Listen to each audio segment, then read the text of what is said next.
My son, Christian Andreacchio, was a hard worker, loved life. He just always liked the water. He talked about either working offshore in the Gulf. Then someone told him about the towboats, and that's when he went that direction. He was on the verge of becoming the youngest towboat captain and probably had a long career running a boat up and down the river. Loved to be the center of attention in the life of the party. Whether you were 80 years old or you were 15 years old, he was going to flirt with you. Always wanting to help somebody out. Ultimately, his good-heartedness is what got him in trouble at the end. He had gone to a party across the lake, and I think he met her at the party. Willie Goodman was very polite, cute girl. When we first met her, she was quiet, and Christian liked her, so that was good enough for us. Is there any doubt in your mind that Christian fell in love with your daughter? No, no doubt whatsoever. And did she feel the same for him? She did, and she does to this day.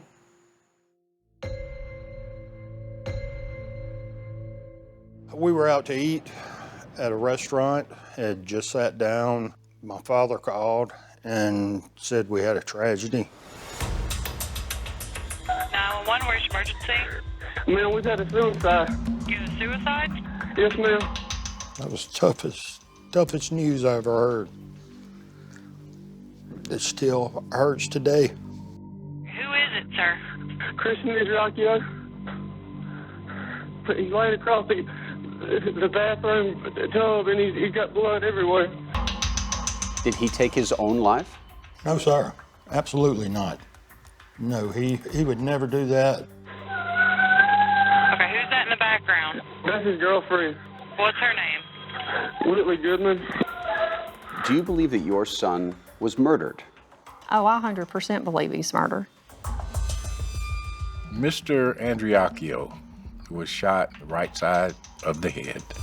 There was very little, if any, investigation that took place on the scene on the day that it occurred. It was totally bungled because the investigators were called off. Because they didn't do their job, we had to do their job for them. Sitting across from me today, do you know who killed your son, Christian? Yes. I was so confused whenever I started being blamed. I really was. We're gonna keep on fighting. I do have a small army, but they're smart. She did not kill him. As a prosecutor, I have never in my career seen anything like this case. I don't care to change anyone's mind. They let somebody get away with murder.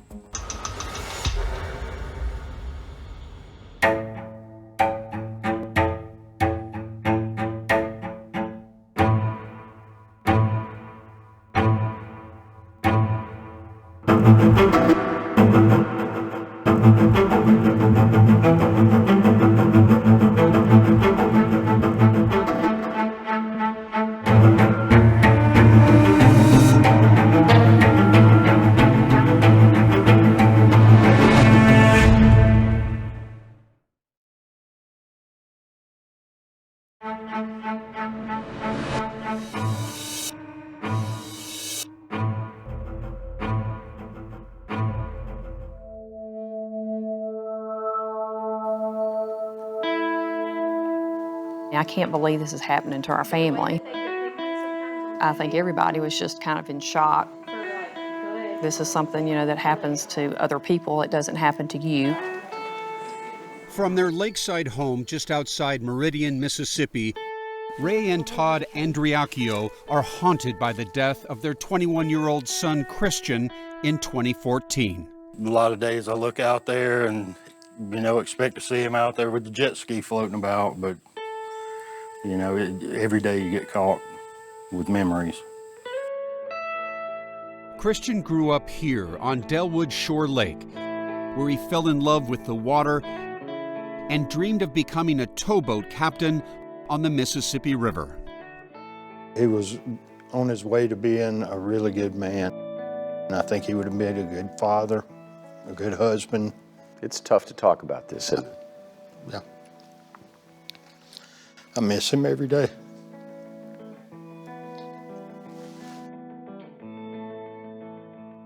Have either of you honestly been able to have any peace in your life during all of this since your son's death? No. No, we've kind of been at war since it started. And you're at war now. Yes, sir. This isn't over. No, well, it's not by a long shot. For now, there are two unanswered questions at the heart of this case.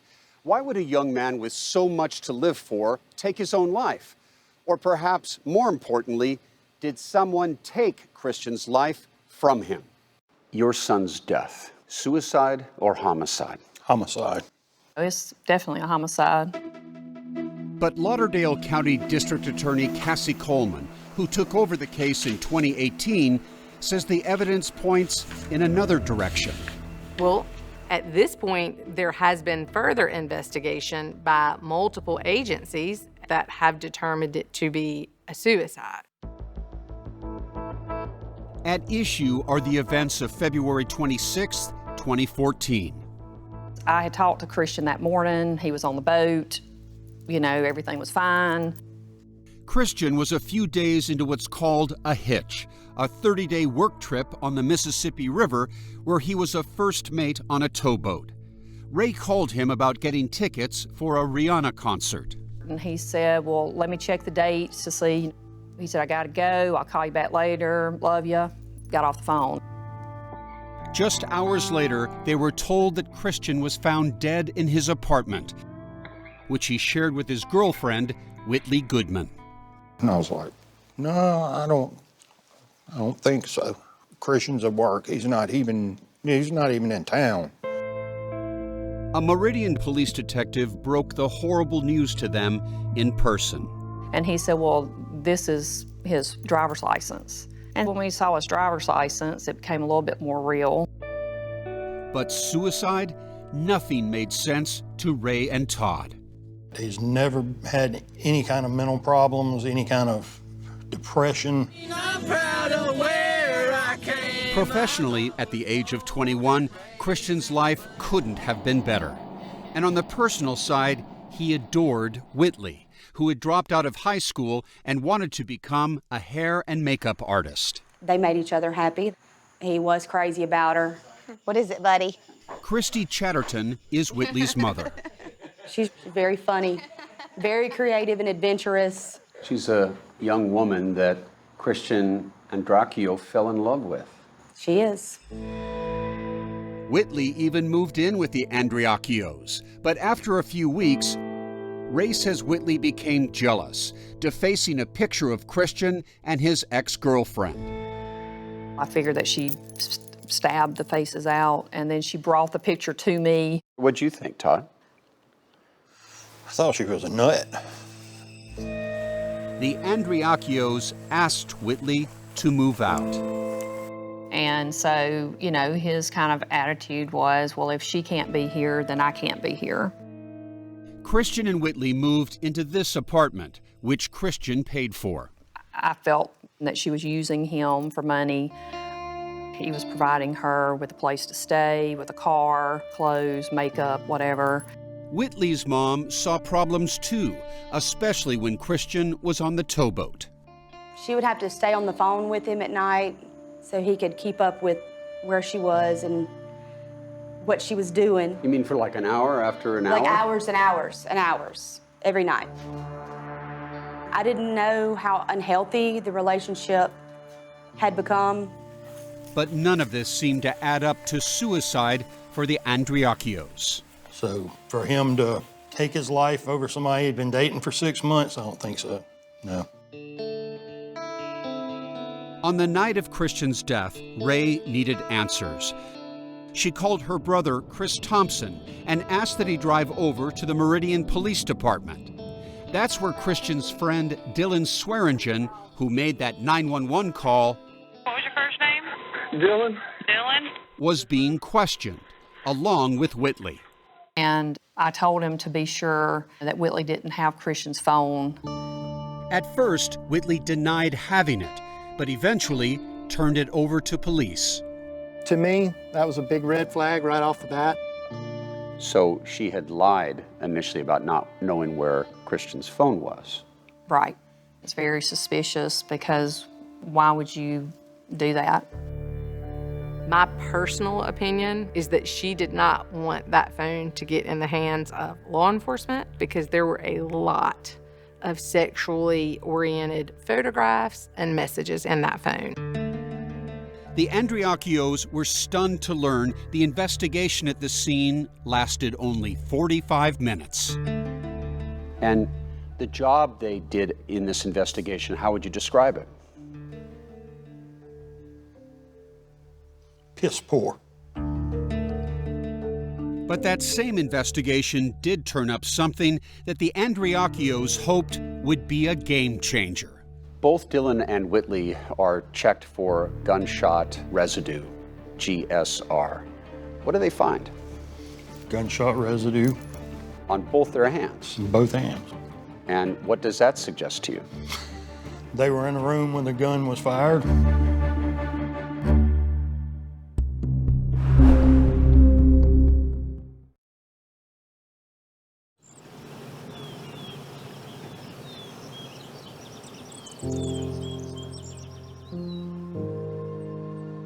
Nobody wants to think that their child was at a point in their life where they took their own life. I mean, that's just human nature. But we had someone in the community who had killed himself, and that really bothered Christian. And he several times told me, you know, Mom, if anybody ever says I killed myself, you come looking, because I wouldn't do that. For Christian's family, that horrible night in 2014 started a search for answers that continues to this day. We took the time to have his funeral, and then the very next week, we started going to the police department. From the beginning, the Andreacchios had questions about that 911 call placed by Christian's friend Dylan Swearingen around 4:45 p.m. 911, where's emergency? They wonder, is this a genuine call or an elaborate act? Listen closely. Who is it, sir? Christian Andreacchio. Okay, just try not to touch anything, okay? That's Whitley wailing in the background. Whitley. Is she up with him? Come down here. They don't want you to touch anything. Come on. Just try if it's... Come here, Whitley. Come here. It just sounds fake to me. Please get somebody up here. I think he shot himself. He's already put it out there in people's mind that it's a suicide. So, you know, now that's how it's going to be looked at. Did your son Dylan shoot Christian? Absolutely not. Pam Swearingen is Dylan's mother. On a very bad day, my son lost his best friend. Dylan and Whitley declined to grant us an interview, but their mothers agreed to speak for the first time to 48 Hours. While they wouldn't discuss specifics of the case, they're adamant their children did not commit any crime. It was just so shocking, and you know what she saw, like she can never unsee it. I just want them to know that she did not kill him. That night, Christy rushed down to the police station, where Whitley had just been questioned. I just hugged her and comforted her. Was she in tears? She was hysterical. Christian's death, suicide or homicide? 100% it's suicide. Investigators found Christian's body in the upstairs bathroom, leaning face down over a blood-filled tub, with that gunshot wound to the right side of his head. 4 months after Christian's death, Benny DuBose became Meridian's new chief of police and took on the case.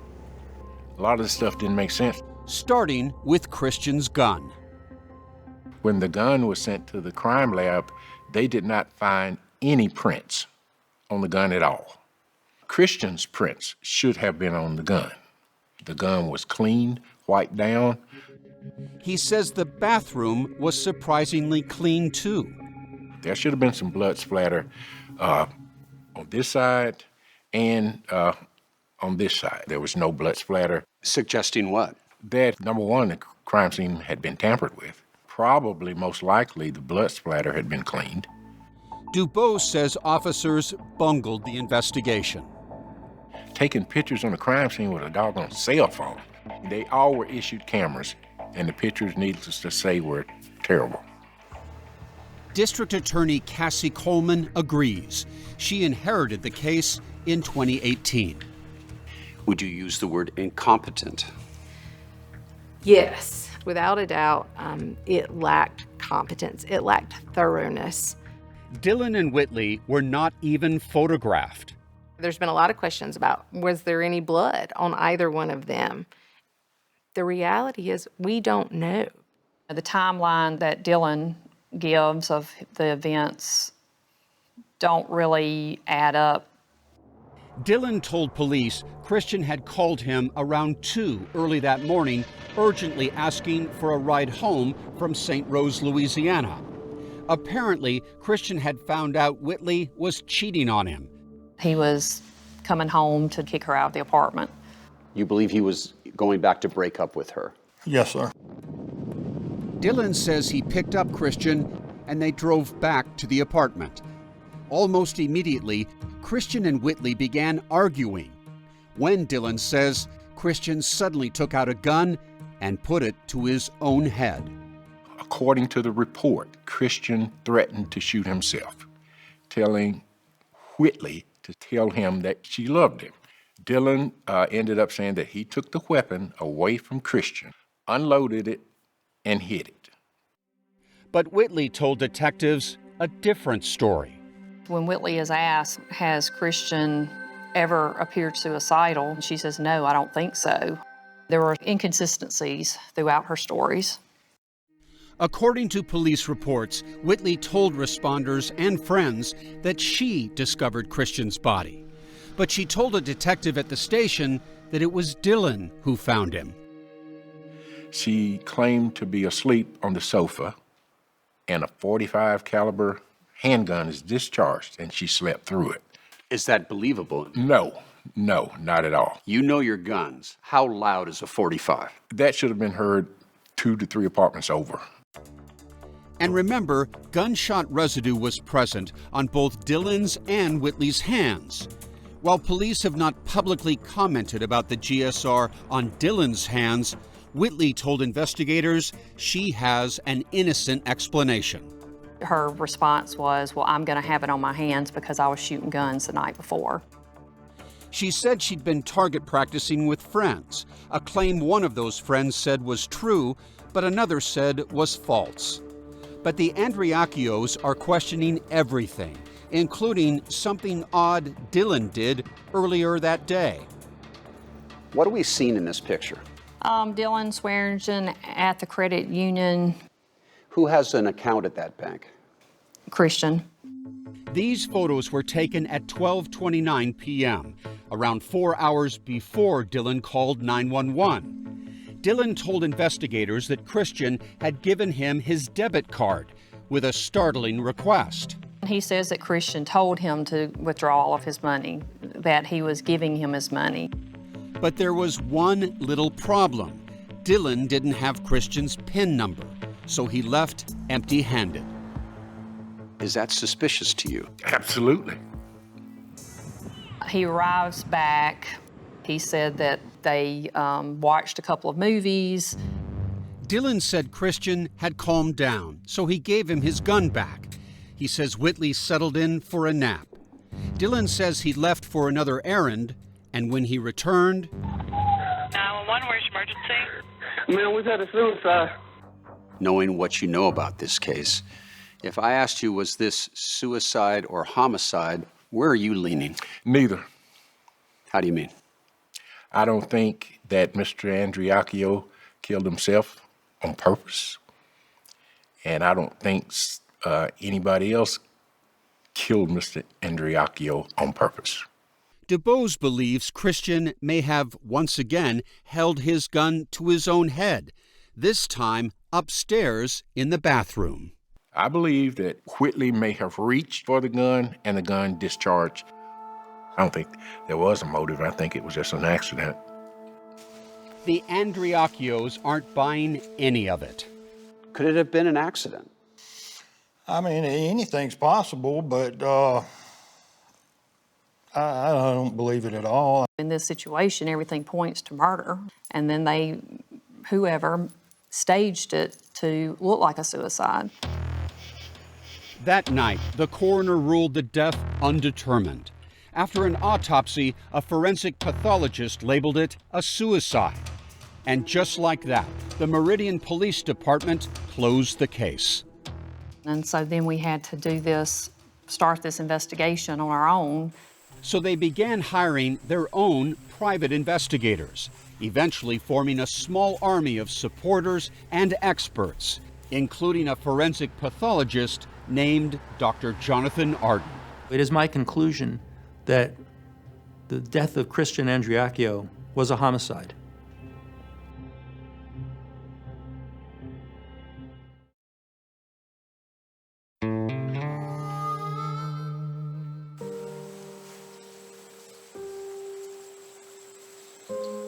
We've just been really let down by the police and law enforcement.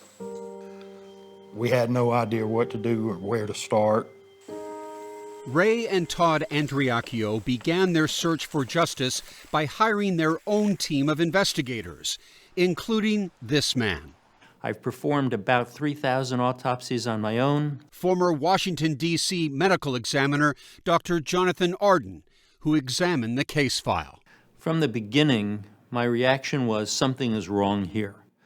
Starting with where investigators found Christian's handgun. It was pressed between his left thigh and the front of the tub. It's significant to me that the gun is in the wrong place on the wrong side. Because he's right-handed. He's right-handed, entrance wound in his right temple. How does the gun end up on his left side? Once the bullet goes through his brain, he's unconscious. He can't transfer the gun. Crime scene photographs show that the bullet had struck the wall on the opposite side of the bathroom next to the sink. But somehow the bullet ends up in the bathtub and he's leaning over the bathtub.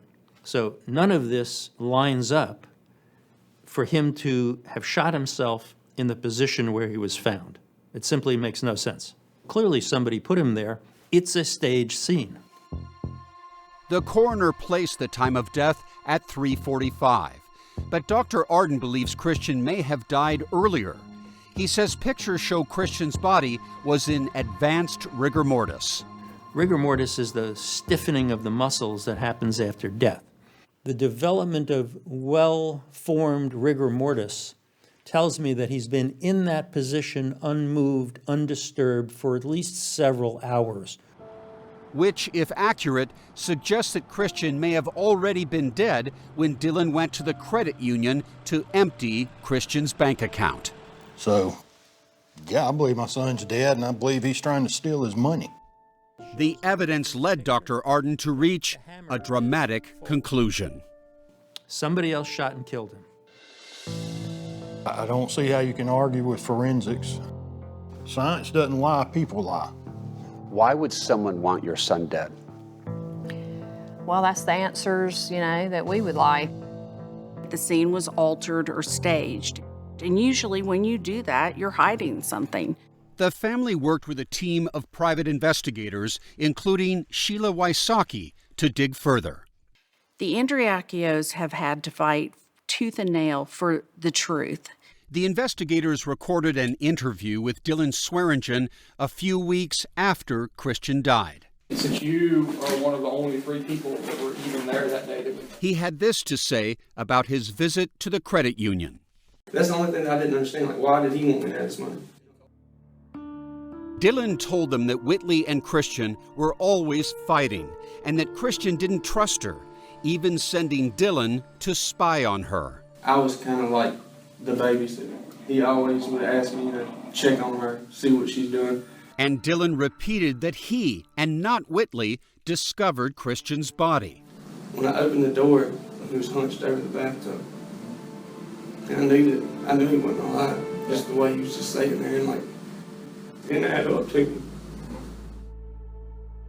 Whitley's mom, Christy, says the day Christian died wasn't the first time he allegedly threatened suicide, and that Whitley told her about an incident that happened about 2 months before his death. He had gotten intoxicated and getting angry and heated, and he had put the gun to his head, and he even would put it to her head, and he was asking her if she loved him.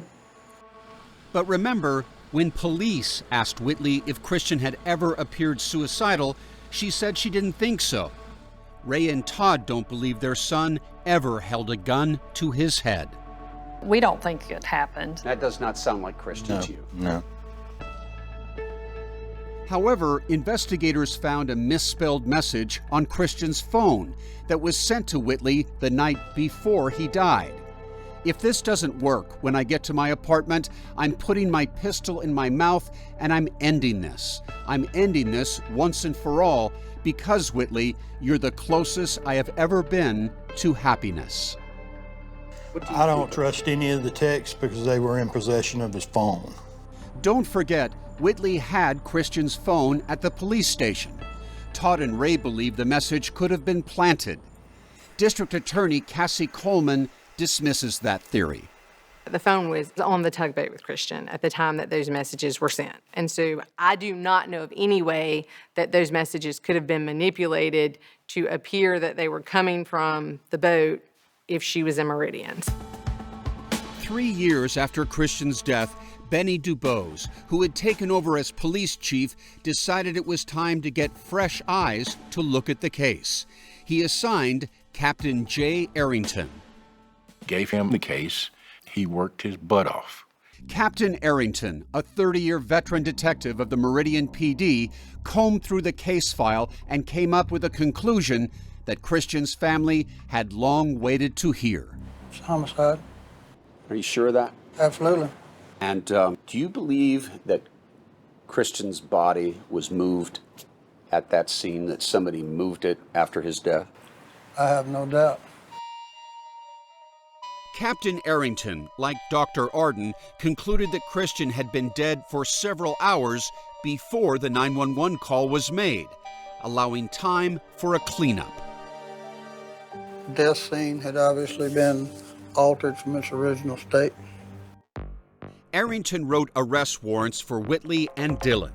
The charge, manslaughter by culpable negligence, which means unintentionally causing a death while acting with disregard for the person's safety.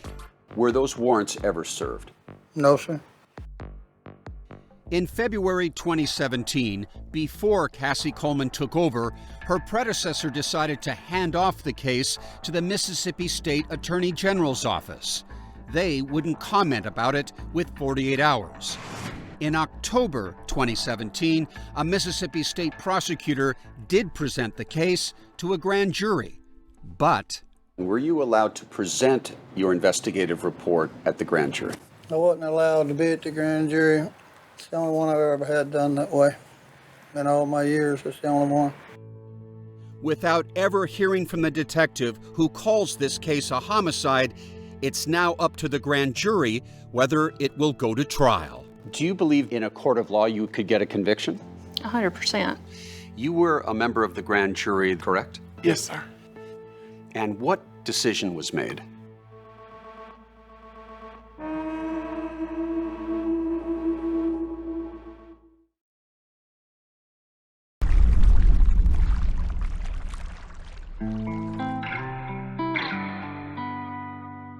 The woman at the heart of this Southern mystery, Whitley Goodman, has never spoken publicly about the case until 48 Hours came to town.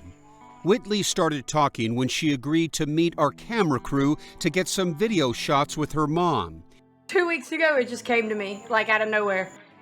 She would not take questions, but she did read a poem. The title is Moist by Whitley Goodman. The verses describe what she says is her tumultuous life after Christian's death. I miss who I was, the person I once was allowed to be, before the anxiety, the pain, and the notoriety, before your name was used in vain as the main source of my pain. In Whitley's words, she is the victim. Oh, it has been such a war. I guess it's me who we should hate. I'll be everyone's escape. But there has been no escape for the Andreacchio family, which suffered a devastating defeat in late 2017 when that grand jury returned their decision to not indict Whitley and Dylan.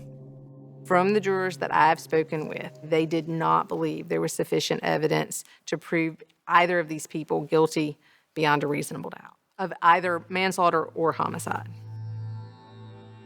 The Andreacchios were crushed. I feel like the Meridian Police Department, the Attorney General's office, and everybody involved officially has let us down. They let somebody get away with murder. Whitley's mother sees the grand jury's decision as just. She loved him dearly. The greatest tragedy for her is still losing him and finding him the way she did that day. But the Andreacchios were determined to keep their son's case alive, so they took to social media, starting their Justice for Christian Facebook page. And in June 2019, a podcast, Culpable, started covering the case. His death was ruled a suicide. The actions of Whitley Goodman and Dylan Swearingen were now being judged by a national audience. The podcast is exposing all the injustices that have happened during this investigation. People from coast to coast became enraged, and they acted on that rage. Among their targets, DA Cassie Coleman. Have you received threats? Yes, sir. I have received threats towards me, towards my family, threats of physical violence. Take your time. There's a lot of tragedy and heartbreak in everybody's family. Do you sleep with a gun by your bedside? Yes, sir. It's that serious. Yes, sir. In August 2020, the controversy grew even more intense. Right before 48 Hours traveled to Mississippi to cover this story, Captain Jay Arrington's investigative report from 2017 was made public for the first time. I realized that this was things we had never heard. Arrington writes, "It's my thoughts it could be suicide, homicide, or accidental, with one of the three to be proved with facts. Until that is established, the death should be classified as a homicide." That's a heck of a sentence. When you read that, what did you think? I was shocked. We spoke to Cassie Coleman just days after the report was released. Mr. Arrington's findings, this report, was it presented to the grand jury? Yes. I have had conversations with grand jurors that were on the grand jury, and I've had conversations with the investigators that were there presenting the facts. And they tell me that all of the reports from the Meridian Police Department were presented. But while we were reporting in Mississippi, we found a grand juror who said that's not true. You were a member of the grand jury that was looking into the Christian Andreacchio case, correct? Yes, sir. The grand juror agreed to speak if we agreed not to use her name or show her face. I'm holding a report here that is dated January 11th, 2017, and it was written by a Captain Jay Arrington. At the time, had you heard this man's name before? No, sir. I read her all the major findings of Captain Arrington's report, none of which the juror said she knew. Does that bother you? Is that something that you find in any way disturbing? Yes, it's very disturbing because it seems that he had a lot more information detailed in his report than what we were presented. I think it's a travesty. I think my son deserves more than that. Now, with the release of Arrington's explosive report, the Andreacchios were finally beginning to think maybe they might have one last chance at justice for Christian. I think we need feds or somebody to come in here and clear this up. I don't trust anybody over in Meridian. I don't trust that DA we got right now. I wouldn't want her anywhere near my son's case.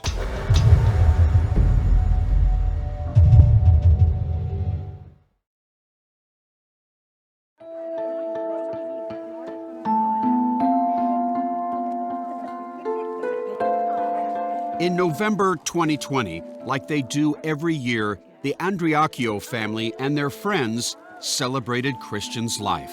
Today is Christian's birthday, November 4th, and this is our 7th night to have wishing night. Heartfelt messages are written on these lanterns and sent floating toward the heavens. Wishing night is kind of a way of just letting Christian know we haven't forgotten him.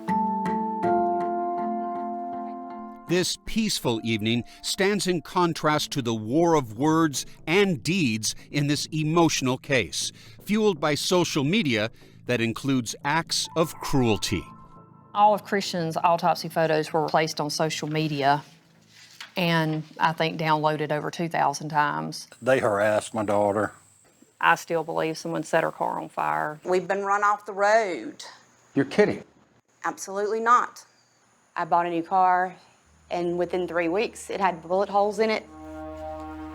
In our interview with District Attorney Coleman, she said she would reconvene a grand jury if it turned out that Captain Arrington's report had not been presented. I have said repeatedly and stand by, if that information was not presented, then yes, that is a situation that would open the door to allow the case to be re-presented to the grand jury. 3 months later, Hey, Cassie, it's Peter Van Sant with 48 Hours. How are you? I told Coleman that 48 Hours learned from that grand juror that she was not informed of Captain Arrington's 2017 report, a fact that may have changed her opinion on this case. I think they should have done more investigating and brought it back to a grand jury again with more evidence, especially that report, to present it to another jury to decide if that it would be indicted or not. Coleman confirmed that Arrington's report was not presented to the grand jury and said she is willing to reconvene a new grand jury. She acknowledges the Andreacchio family doesn't trust her to present the case. A request for the appointment of a new prosecutor is pending in court. We're 100% confident that if the information is presented fairly, that people will be indicted. And then, of course, from there, there'll be a trial. Complicating matters further, nearly 3 years after he finished his report, Captain Arrington was indicted in federal court, accused of using city funds for his personal use. Arrington's attorney, J. Stewart Parrish. The allegations are false. They arise apparently from somebody either intentionally or maliciously misleading other folks. Caught in the middle of all this are Dylan Swearingen and Whitley Goodman's families. Is there anything that you would like to say to the Andreacchio family? That we loved Christian. We grieve for him too. And we grieve for him. Whitley Goodman's attorney, Bradley Clanton, filed a $47 million lawsuit against the Andreacchio family, the podcast culpable, and others for defamation and emotional distress. You can't torture people for the rest of their lives because they got accused of a crime. The civil suit also seeks an injunction to shut down the Justice for Christian Facebook page and end their public accusations. You've had 4 to 5 law enforcement agencies all the way up to the Mississippi Attorney General look at this, and everyone has reached the same conclusion, that it's a suicide. I was so confused whenever I started being blamed. I really was.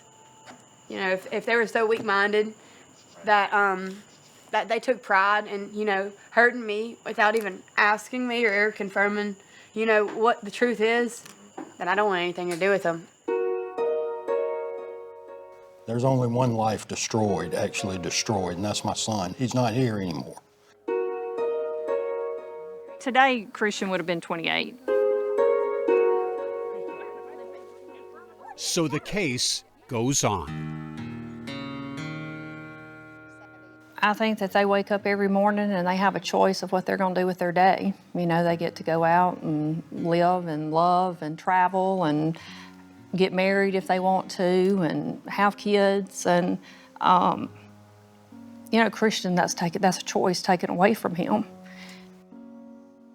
Doesn't he deserve justice? Don't we deserve answers?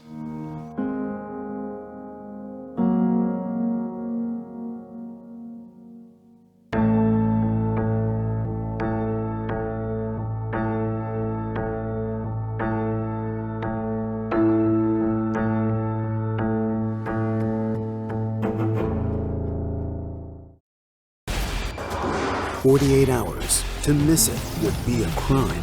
Were you at all prepared for what happened in this case?